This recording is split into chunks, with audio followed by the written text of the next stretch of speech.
Give me your thoughts on the modern dating market.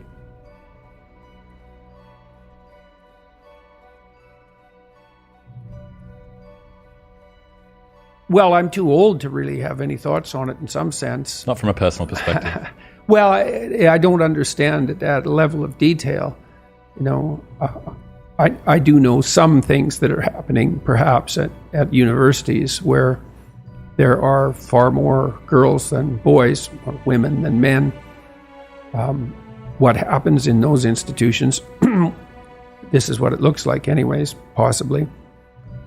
So females are hypergamous, which means they'll mate across and up hierarchies, socioeconomic hierarchy, but competence hierarchy is really at the bottom of it. And so when you set up a situation where there's far more women than there are men in a given domain, say where mate selection can take place, most of the men still don't do very well because most of them are still rejected by women. But a small minority of men do extraordinarily well if you think well means unlimited sexual access. And so what's happening in the universities is that a small minority of men have sexual carte blanche in some sense. And most men are in the same position that most young men are always in, which is they're in a state where they're not particularly desirable to women. And then the women, of course, are terribly frustrated because the minority of men that they would really like to have long-term relationships with, it's a seller's market for those men. They're not settling down. That's the sex ratio hypothesis. Yeah.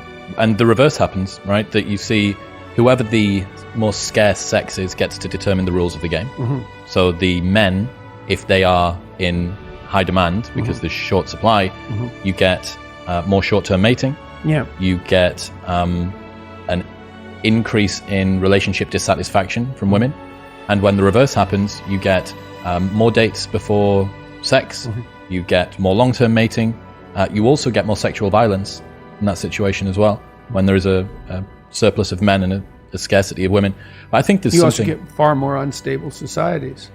I was pilloried a few years back for my comments about enforced monogamy because they were taken out of context and twisted in exactly the way that things like that get twisted now. But what did you mean by that?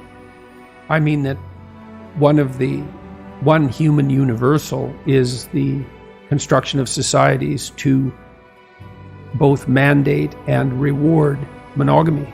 And there's all sorts of reasons for that. It's because it's the best long-term solution, fundamentally. But one of the reasons for that is that when women are scarce, men get violent.